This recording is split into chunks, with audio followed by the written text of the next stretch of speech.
সময় লাগবে। আমার ফেসবুকের লাস্ট এন্ট্রি হচ্ছে সময় লাগবে। এইরকম তড়িঘড়ি করে যদি কেউ কিছু তদন্ত করতে চায় তাহলে কিন্তু তদন্তটা ঠিক হবে না।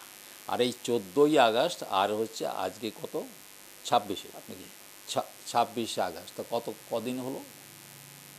তো এই কয়দিনের মধ্যে একটা কেস অফ দিস ডাইমেনশন, মানে এই ডাইমেনশনের কেসকে এগিয়ে নিয়ে যাওয়া, মানে একবারে সব কিছু ফাইনাল করা। হাইকোর্ট ওই কথা বলেন এবং বলেছেন যে কিছু ইনভেস্টিগেশন হয় নাই, তাহলে ওই ছেলেটাকে অ্যারেস্ট করাও তো ঠিক না। তাহলে তো আর একটা যদি আমরা হাইপোথিসিস করি যে প্রথমে বেশ কয়েকজন লোক তারা ওকে মেরেছে, তা নাহলে অতগুলো ইনজুরি হতে পারে না। আর একটা কথা, যখন কে মানে এই সমস্ত কেসে যেখানে ধর্ষণের ব্যাপার হয় সেখানে কি করে যে ভিকটিম হাত দিয়ে ঠেকানোর চেষ্টা করে এবং সেখানে করে কি সেও তো তাকে মানে চিমটি কাটবে, যা কিছু করবে, যেটুকু তার তো মরি হয়ে জীবনের ব্যাপার আছে না। আর ওরও ওই যে যারা যে যে হচ্ছে ওটা করছে তার কিছু কিছু তার ইনজুরিও হবে, সেটা এইখানে রিফ্লেকশন হবে। আর একটা কথা আছে যে সে কি আগে তাকে মেরেছে তারপরে তাকে ধর্ষণ করা হয়েছে? তারা এই কাজটা করেছে এবং কাজটা করার পরে তারপরে ডেকেছে, সে এসে ধর্ষণ করেছে ডাক্তারকে যিনি করেছেন পোস্টমর্টম। আমি তাকে জিজ্ঞেস করলাম কি যে এই যে পোস্টমর্টম দেখে, এই পোস্টমর্টম আপনি করেছেন? এইবারে যা উত্তর দিল সে সর্বনাশ। কীরকম বলে, আমি করিনি। বলে আপনার সিগনেচার রয়েছে আর আপনি বলেন আপনি করেন নাই। তো আমার প্রশ্ন হচ্ছে যে আপনি তাকে ওটা করতে দিলেন, আপনি এইটাকে করার পরে এত বড় সেন্সেশনাল কেস আপনি তড়িঘড়ি করে আপনি ক্রিমেশনে পাঠালেন কেন? ওইখানেই থাকতে পারত, ডেড বডি প্রিজার্ভ করা যেত, সে ব্যবস্থা সব রকমের আছে। আমরা একবারে পোস্টমর্টম না 3বার করতে পারতাম, সেই জিনিসটাও কিন্তু ক্যালকাটা পুলিশ সিল করে দিল। এই রিপোর্ট কতটুকুন জাস্টিফাই হবে, I have my doubts. Unnatural, মানে আনএন্ডিং। অধিকাংশই ও ফেল করে যাবে। তখন হয়তো, কেন আমি তো ইন্টারোগেট করবো ওকে অ্যাজ এ ইনভেস্টিগেটর, আমি তোকে ইন্টারোগেট করবো। হি মে ব্রেক যে আমাকে এই লিখতে বলা হয়েছে। Who knows, I don't know. কেননা ওকেই যদি আমি বলি আপনি রিকনস্ট্রাক্ট করেন যে ধরুন এই যে ডেড বডি আছে তাহলে এটা হলে তো এরকম হয় না, আপনি এই যেটা লিখেছেন এটা হলে তো এরকম হয় না, এটা হলে তো এরকম হয় না। আর বলছেন যে 25টা ইনজুরি হয়েছে, তাহলে 25টা ইনজুরি যদি একটা মহিলা উপরে হয়ে থাকে তাহলে একজনের পক্ষে সম্ভব না।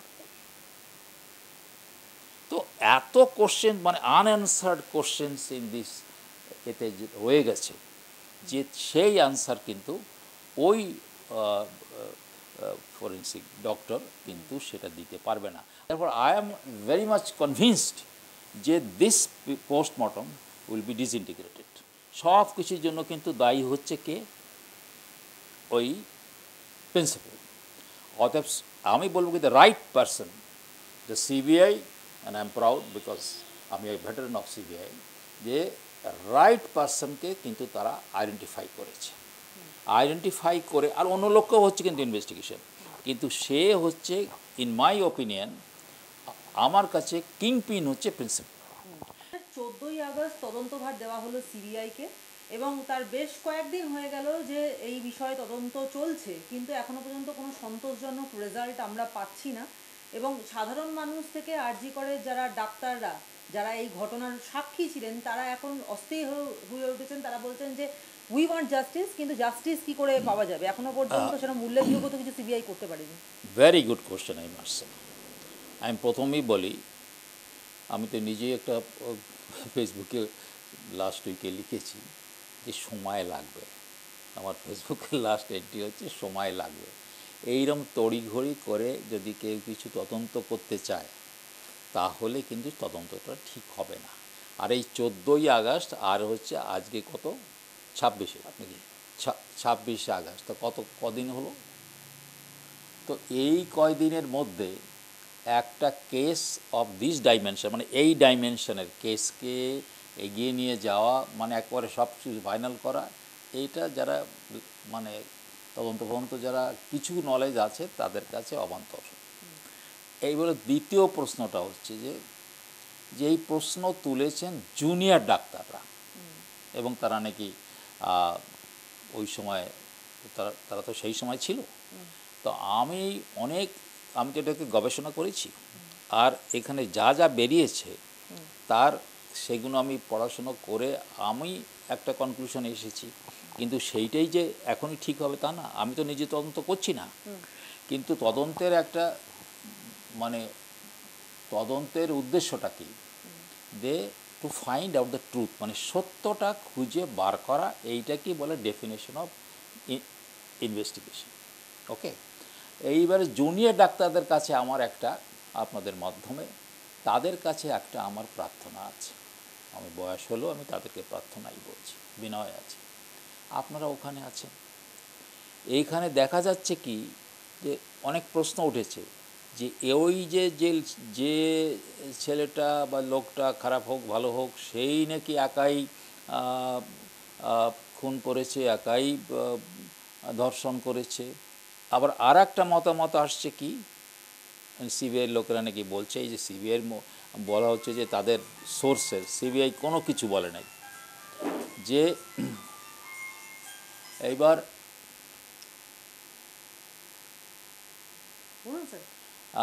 যে আপনারা যারা ওখানে থাকেন, মানে কাজ করেন, তারা যদি আপনারা একটা নিজেরা চিন্তা করতেন যে পুলিশ কি করেছে, সিবিআই করছে আমরা জানি না, আমরা বার করব যে আমাদের এই হাসপাতালে এই কাজটা কে করেছে, তার থেকে আর ভালো ইনভেস্টিগেশন হতে পারে না।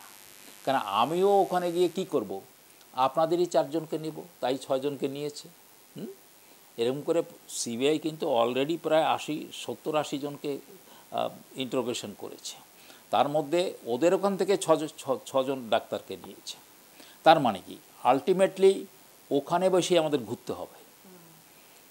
আমার একটা কেসে, সিবিআই ল্যান্ডমার্ক কেসে, আমি ওই সিন অফ ক্রাইমে প্রত্যেক দিন একবার যেতাম। তো সবাই বলতো যে এরা পাগল হয়ে গিয়ে কা, বলো না ভাই, ও বারবার যেতে হবে ওখানে, বারবার গিয়ে দেখতে হবে যে এইরকম ছিল কি না এরকম হলো। আর তখন আমরা সেই কেস নিয়েছি প্রায় 1 বছর আগে, মানে 1 বছর পরে। আর সিবিআই কী করে এখানেও তাই, প্রথম হচ্ছে লোকাল পুলিশ, তারপরে সিবিআই। এইবারে আমি বলি যে কী অবস্থায় তারা কেসটা পেয়েছে। হাইকোর্ট, মহামান্য হাইকোর্ট বললো কি যে কিছুই ইনভেস্টিগেশন হয় নাই। লুক অ্যাট দিস, যে কিছুই ইনভেস্টিগেশন হয় নাই, এই কথা কিন্তু হাইকোর্ট লিখিতভাবে বলেছে, যদিও কথাটা ইংরেজিতে বলেছেন, যাই হোক কিছুই হয় নাই। আর উনি বলছেন কি, আমাদের যিনি এখানে সর্ব উপরে, তিনি বলছেন কি আমি এরকম 15 দিনের নেক্সট উইকেই সব কিছু হয়ে যাবে, এবং একেবারে তারে কাঠগড়ায় মানে ইয়েতে ফাঁসি, এটা ফাঁসি হয়, এটা লোকের ফাঁসি দিতে গেলে তার নিয়ম আছে। তাকে প্রথম হচ্ছে যে কেসটা তৈরি করতে হবে, ইয়েতে দিতে হবে, তারা দেখবে যে কেস ঠিক আছে কি না, তারপরে আর্গুমেন্টস ফর চার্জ ফ্রেম হবে, তারপরে শুরু হবে হচ্ছে শুনানি। অর্থাৎ এই সমস্ত কোনো ইনস্ট্যান্ট কফি সলিউশনের ব্যাপার না। অতএব আমি তাদের কাছে নিবেদন করব যে আপনারা ধৈর্য ধরবেন আর নিজেরা দেখেন। কেন এখানে এই প্রসঙ্গে আমি বলি যে দুটো এইখানে ওই যে ছেলেটাকে বলা হচ্ছে, আচ্ছা একটা কথা বলি, যদি হাইকোর্ট ওই কথা বলেন এবং বলেছেন যে কিছু ইনভেস্টিগেশন হয় নাই, তাহলে ওই ছেলেটাকে অ্যারেস্ট করাও তো ঠিক না। তাহলে যদি হাইকোর্ট নিজে বলছেন যে কোনো ইনভেস্টিগেশন হয় নাই, তাহলে ওরা বলছে আমরা আসল লোককে ধরে ফেলেছি, তাহলে ও ধরাটা কোনো কাজের না। This is number one. এইবার আমি ভালো করে যেটুকুন আমি সূত্রে পেয়েছি, আমরা আফটার অল, এটা তো মিডিয়াকে বাদ দিলে তো হবে না, বিশেষ করে প্রিন্ট মিডিয়া, কেন ওইখানে কথা হয়ে যায়, কেউ বুঝতে বুঝতে আমরা আর একটা চলে আসে। কিন্তু প্রিন্ট মিডিয়াতে 2-3টে প্রিন্ট মিডিয়া দেখতে হয়, দেখে শুনে একটা জায়গায় আসা যায়। তো দুটো এইখানে বলছে কি কি বলা হচ্ছে যে ওই সব করেছে, হুইচ ইজ দি মানে ক্যালকাটা পুলিশের কথা। আর একটা বলা হচ্ছে এমন কি নাকি সিবিআই লোকেরা, আমি জানি না সিবিআই লোকেরা কি বলবে আমি তা জানি না, এই যা পোস্টমর্টম হয়েছে তাতে কিছুতেই একটা লোকের পক্ষে এতগুলো ইনজুরি করা সম্ভবপর না। আর যা যা ওর ওর শরীরের উপরে পাওয়া গিয়েছে তাতে এইটা একার পক্ষে সম্ভবপর না। This is one. আর একটা কি, ওর মা বাবা তাদেরকে ডাকা হলো, তারা এসে দেখলো কি যে তার মেয়ের চুল একদম মনে হচ্ছে যে ঠিকঠাক করে চুল বাঁধা রয়েছে, তার ডায়েরিরও কিছুটা অংশ সেখানে রয়েছে, সব জিনিস মনে সাজানো। তারপরে কোথায় রয়েছে তার বডিটা, একটা টেবিলের পরে তার তলা দিয়ে যাচ্ছে ইলেকট্রিক কানেকশন। তো তারা ওইটা দেখে শুনে, কালকে তারা একটা স্টেটমেন্ট করেছে, ওইটা দেখে শুনে আমার মনে হচ্ছে তো এটা তো এইখানে হতে পারে না, বা এইভাবে তো সে করতে পারে না। তাহলে কি হয়েছে যে বেশ কয়েকজন লোক, তো আর একটা যদি আমরা হাইপোথিসিস করি যে প্রথমে বেশ কয়েকজন লোক তারা ওকে মেরেছে, তা নাহলে অতগুলো ইনজুরি হতে পারে না। আর একটা কথা, মারে যখন কে মানে এই সমস্ত কেসে যেখানে ধর্ষণের ব্যাপার হয় সেখানে কি করে যে ভিকটিম হাত দিয়ে ঠেকানোর চেষ্টা করে, এবং সেখানে করে কি তারও সেও তো তাকে মানে চিমটি কাটবে, যা কিছু করবে, যেটুকু তার তো মরিয়া হয়ে জীবনের ব্যাপার আছে না।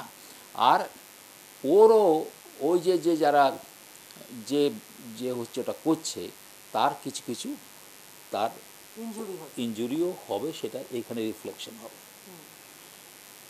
আর একটা কথা আছে যে সে কি আগে তাকে মেরেছে তারপরে তাকে ধর্ষণ করা হয়েছে? আমি একটা দেখছিলাম বেশ কিছুদিন আগে, মানে প্রথমেই যখন কেসটা হয় তখনই দেখছিলাম কে যেন বলছে টেলিফোন করে যে না বেশ এখানকারই লোক, এখানকারই ওর ওর ওর সঙ্গে কাজও করেছে, তারা এই কাজটা করেছে এবং কাজটা করার পরে তারপরে ডেকেছে, সে এসে ধর্ষণ করেছে। তার মানে কি আফটার ডেথ ধর্ষণ করেছে, এবং সেটা হতে পারে। এবং সেই জন্য বলছে কি যে রিপোর্টটা সুপ্রিম কোর্টে দিয়েছে সিবিআই, তার উপরে কিন্তু কোনো কমেন্ট সুপ্রিম কোর্ট করেনি, এবং এখনও এইভাবে তারা কনক্লুশনে এসে গেছে এইটুকুর মধ্যে এই করতে পারে না। Next question.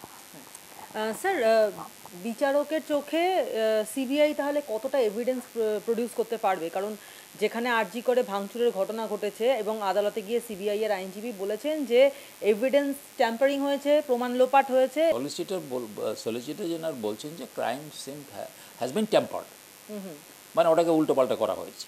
যা কিছু সিবিআই ইনভেস্টিগেশন করেছে সুপ্রিম কোর্টে দিয়েছে, সুপ্রিম কোর্টে যখন দিয়েছে তখন ওই একটা পয়েন্টে ইন্টারভিউ করলো the solicitor general that my lord everything is there from this page to this page, but the scene of crime has been tampered. Scene of ক্রাইমের ট্যাম্পার্ড মানে কি ওই যে অবস্থায় ওটা ছিল সে অবস্থাটা এখন নেই। তা এটা থেকে অনেক রকমের মিনিং করা যেতে পারে। কিন্তু স্যার আরও যেটা বড় সমস্যা সেটা হচ্ছে গিয়ে যে কোনো অপশান নেই যে যে পোস্টমর্টম রিপোর্টটা পাওয়া গেছে সেটাকে যে মানে সেটা যে 100% কারেক্ট সেটাকে রিভিউ করার কোনো অপশান নেই, তার কারণ খুব তড়িঘড়ি করে বডিটাকে ক্রিমেট করে দেওয়া হয়েছে। আর এখন অধিকাংশ প্রমাণ লোপাট হয়ে যাওয়ার পর এখন সবাই চিৎকার করছে উই ওয়ান্ট জাস্টিস, মানে ফাইনালি জাস্টিস পাওয়া যাবে। জাস্টিস খালি বললাম, সেটা রেশনাল কথা বলতে হবে। এবারে আমি আসি, একজন পোস্টমর্টম করেছে, তো আমি কিন্তু এটা মানে I am just making A statement যে কীভাবে আমরা করতে পারি। সে জীবিত আছে তো, যিনি পোস্টমর্টম করেছেন তিনি জীবিত আছেন, আর এটা সরকার ইনভেস্টিগেশন করছে। মানে সরকার বলতে কি, সুপ্রিম কোর্ট মনিটর করছে এখন আপাতত, সুপ্রিম কোর্টই তো মনিটর করছে, দুটো হয়ে গেল মনিটরিং। অতএব তারা যাকে ডাকবে তার কাছে আসতে হবে, এমনিও অ্যাকর্ডিং টু ল যেতে হবে। তো আমি যদি বলি যে কালকেই আমি ডেকেছি, আমি এই আবার একটা মনে পড়লো একটা কেসে, যে সেই ডাক্তারকে যিনি করেছেন পোস্টমর্টম, আমি তাকে জিজ্ঞেস করলাম কি যে এই যে পোস্টমর্টম দেখে, এই পোস্টমর্টম আপনি করেছেন? এইবারে যা উত্তর দিল সে সর্বনাশ। কিরকম বলে, আমি করিনি। বলে আপনার সিগনেচার রয়েছে, আর আপনি বলেন আপনি করেন নাই। বলে আমাদের স্যার, সিনিয়র স্যার একজন ক্লাস নিচ্ছিলেন, তিনিই হচ্ছেন ওই ডেড বডির পরে, যেহেতু এটা সেন্সেশনাল কেস, উনি বলছেন আমি লিখছিলাম। বলে আচ্ছা, তো তুমি কি কোনো আগে কোনো পোস্টমর্টম করেছো? বলে না, আমি সর্বনাশ করেছি। তখন আমি চিফ সেক্রেটারির কাছে যে বললাম যে আমাদের তো প্রায় 6-7 মাস লাগবে কেসটা করতে, আপনি ওকে এমন একটা জায়গায় পাঠান যেখানে ডেইলি 4টে খুন খারাপি হয়। বলে ও কানপুরে পাঠিয়ে দিচ্ছি।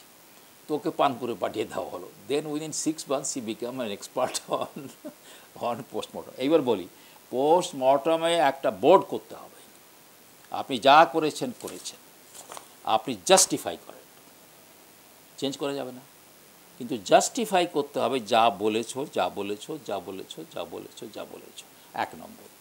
2 নম্বর হচ্ছে কে কে পোস্টমর্টমটা করতে দিয়েছে, যারা ইনভেস্টিগেশন করছে তারাই দিয়েছে, তাই তো? আর অথবা ওই যে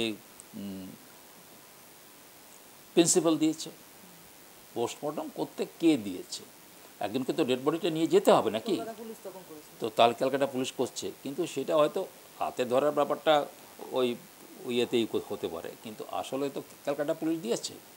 তো আমার প্রশ্ন হচ্ছে যে আপনি তাকে ওটা করতে দিলেন, আপনি এইটাকে করার পরে এত বড় সেন্সেশনাল কেস আপনি তড়িঘড়ি করে আপনি ক্রিমেশনে পাঠালেন কেন? ওইখানেই থাকতে পারত, ডেড বডি প্রিজার্ভ করা যেত, সে ব্যবস্থা সব রকমের আছে। আমরা একবারে পোস্টমর্টম না 3 বার করতে পারতাম, সেই জিনিসটাও কিন্তু ক্যালকাটা পুলিশ সিল করে দিল, সিল করে দিল। সেই জন্যই তো এটা মানতে হবে যে ওই তৃণমূলের একজন সাংসদ, এখন তিনি কথা ফেরত নিক বা না নিক তার মধ্যে নাই, সে তো বলেছিল 2 জনকে কাস্টোডিয়াল এনকোয়ারিতে নিতে হবে, ইনভেস্টিগেশন নিতে হবে, একজন হচ্ছে সিপি আর একজন হচ্ছে এপিসি। তাহলে এই কাজটা যে তারা 2 জনে করেছে, এর জন্য তাদেরকে জবাবদিহি করতে হবে। তাহলে আমরা কি করে বেরোবো এখান থেকে?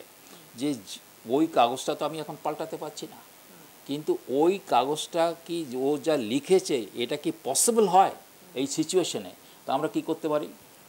আমরা কনস্ট্রাক্ট করতে পারি, এবং আমি অনেক কেসে কনস্ট্রাক্ট করতে পেরেছি। মানে অ্যাকচুয়ালি কনস্ট্রাকশনটা কী করতে হয়, মানে অনেকে বলে কি যে সিন অফ ক্রাইম তারা ওখানে আবার রিক্রিয়েট করছে না, রিক্রিয়েট করা যায় না, তাহলে তো অরিজিনালটা যেন অরিজিনাল তাই না, মানে কনস্ট্রাক্ট করতে হয়, রিকনস্ট্রাক্ট করতে হয় যে এই হতে পারে। তাহলে আমরা যদি সিন অফ ক্রাইম ভালো করে রিকনস্ট্রাক্ট করি, তাহলে জাস্টিফাই হবে কতটুকুন ওর মানে এই রিপোর্ট কতটুকুন জাস্টিফাই হবে। I have my doubts, unnatural, মানে আনএন্ডিং, অধিকাংশই ও ফেল করে যাবে। তখন হয়তো, কেন আমি তো ইন্টারোগেট করবো ওকে অ্যাজ এ ইনভেস্টিগেটর, আমি তোকে ইন্টারোগেট করবো, হি মে ব্রেক, যে আমাকে এই লিখতে বলা হয়েছে, who knows, I don't know. কেননা ওকেই যদি আমি বলি আপনি রিকনস্ট্রাক্ট করেন, যে ধরুন এই যে ডেড বডি আছে, এই তাহলে এটা হলে তো এরকম হয় না, আপনি এই যেটা লিখেছেন এটা হলে তো এরকম হয় না, এটা হলে তো এরকম হয় না, আর বলছেন যে 25টা ইনজুরি হয়েছে, তাহলে 25টা ইনজুরি যদি একটা মহিলা উপরে হয়ে থাকে তাহলে একজনের পক্ষে সম্ভবপর। তো এত কোশ্চেন, মানে আনঅ্যান্সার্ড কোশ্চেন্স ইন দিস এতে রয়ে গেছে, যে সেই আনসার কিন্তু ওই ফরেন্সিক ডক্টর, কিন্তু সেটা দিতে পারবে না। আরও একটা কী করতে পারি আমরা, আমরা আর একটা জায়গায় ওই এফআইআরটা ওটা সিবিআই করবে, we have enough forensic scientist, তো ওই ফরেন্সিক সায়েন্টিস্ট যারা এটা করে আর কি, ওই একাই তো করে না, আমরা অন্য জায়গায় নিয়ে দেখাতে পারি। আপনারা একটা বললাম বোর্ড করে, আর একটা হচ্ছে একদম অ্যাট দ্য ফার্স্ট স্টেজ, মানে যারা রিনাউন্ড ফরেন্সিক সায়েন্টিস্ট তাদের দিয়ে দেখিয়ে বলতে হবে যে এই বাটা কি ফোর্জারি করেছে, এ কি যা লেখা উচিত ছিল না তাই লিখেছে, এবং কোন সিচুয়েশনে লিখেছে।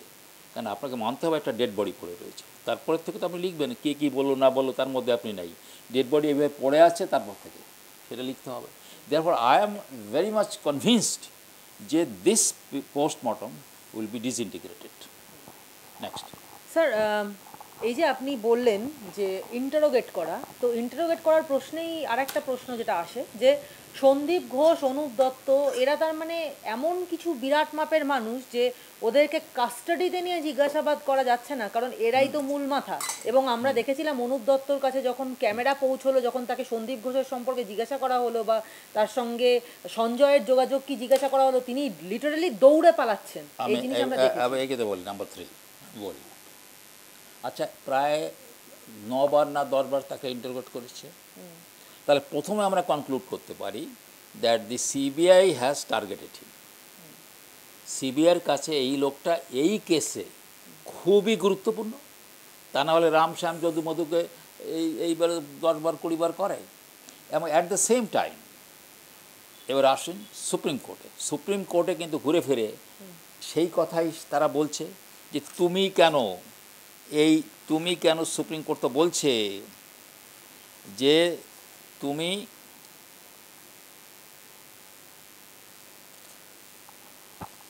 ঠিক সময় এফআইআর করো নাই, অধ্যক্ষ ইস্তফা দেওয়ার পরে তাকে অন্য মেডিকেল কলেজে অধ্যক্ষ করা হলো কেন, তার মানে কি এই লোকটা সে এই গভর্নমেন্টের সঙ্গে ফুল কানেকশন, সেটা সুপ্রিম কোর্ট বলছে। অতএব আর এই কেসের সবসময় কি বলছেন কি যে তুমি ওর পরে কথা বলছে, তুমি কেন এফআইআর করো নাই, আর তুমি তড়িঘড়ির মধ্যে তাকে একবার বললে যে সে হচ্ছে আনন্যাচারাল, সে হচ্ছে কে বলে তার আত্মহত্যা করেছে, মাকে বলেছে না, পরিবারকে বলেছে, একবার আত্মহত্যা করেছে, আর একবার করেছে তা করেছে, অবান্তর, তারপরে বলেছে সে ডেড। তারপরে সেখানে আসলো, সুপ্রিম কোর্ট সেটাও লিখেছেন, এসে 3 ঘন্টা তাকে বসিয়ে রাখলো। সব কিছুর জন্য কিন্তু দায়ী হচ্ছে কে, ওই প্রিন্সিপাল। অতএব আমি বলবো কি the right person, the CBI, and I am proud because আমি ভেটারান অফ সিবিআই, যে রাইট পারসনকে কিন্তু তারা আইডেন্টিফাই করেছে, আইডেন্টিফাই করে, আর অন্য লোকও হচ্ছে কিন্তু ইনভেস্টিগেশন, কিন্তু সে হচ্ছে ইন মাই ওপিনিয়ন আমার কাছে কিংপিন হচ্ছে প্রিন্সিপাল। স্যার, কিন্তু রাইট লোককে আইডেন্টিফাই করেছে, তাকে ইন্টারোগেট করা হচ্ছে, কিন্তু তাকে কাস্টোডিতে নিয়ে কেন না এইটা তো কারণ 13-14 ঘন্টা ইন্টারোগেট করার পর সে তো বাড়ি চলে যাচ্ছে, আবার প্রিপারেশন নিয়ে আসছে। এইটা আমি তো বলি, সিবিআই ম্যানুয়ালে, সিবিআইটা ম্যানুয়াল আছে বাবা, সেই ম্যানুয়ালে কী করতে হবে, প্ল্যান অফ ইনভেস্টিগেশন বলে। এটা তো এই সমস্ত লোকদের কাছে কথাটাই মানে হেব্রু, তাই তো, প্ল্যান অফ ইনভেস্টিগেশন বলে, সেখানে বল লেখাই রয়েছে don't be hasty arresting an accused. অ্যাকিউজকে অ্যারেস্ট করাটা মানে জলদিবাজিতে করো না। আমি যদি লোকটা দেখতেই পাচ্ছি আছে, কালকেই সেই এর মতো ওই অভিষেকের যে সেকেন্ড ইন কমান্ড অন্য দেশে গিয়ে চলে গেছে, টাকা পয়সা নিয়ে টিয়ে সেইখানে সিটিজেনশিপ হয়ে গেছে, সেইটা সিবিআই তাকে করতে দেবে না।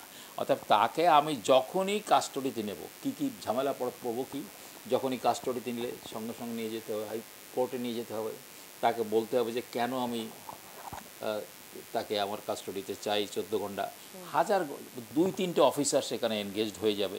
আর আমি এখানে পাচ্ছি, কেননা যে কয়টা ওদের কাছে কোশ্চেন, সেটা অনেক কোশ্চেন ওকে নিয়ে অনেক কোশ্চেন, সেই কোশ্চেনের জন্যই সেই কোশ্চেনের জন্যই ওকে বারে বারে ডাকা হচ্ছে, বারে বারে জিজ্ঞেস করা হচ্ছে। আমরা তো জানি না যে সেখানে কি বলেছে, সিবিআই তো কোনো স্টেটমেন্ট করেনি। এমনকি সুপ্রিম কোর্টে যে কাগজ দেওয়া হয়েছে সেখানে সুপ্রিম কোর্টও বলেনি ওরা এই বলেছে, কেন সেটা সিক্রেট রেখেছে। সো উই ডোন্ট নো যে কি কি আমাদের বলবে কেন, পাবলিককে বলবে কেন। ওই বললে হবে, সূত্র বলে দিয়ে ঘাড়ে সিবিআইয়ের ঘাড়ে লাগিয়ে দিলে মানবো আমি যে ওই কি কি ইনভেস্টিগেশন যদি সে যদি বলেই দেয় পাবলিককে যে কি তাকে কোশ্চেন করা হয়েছিল, কী উত্তর তাকে দেওয়া হয়েছিল, তাহলে তো ইনভেস্টিগেশনটাই মানে হবে, সে তো তার অন্য লোক আছে না।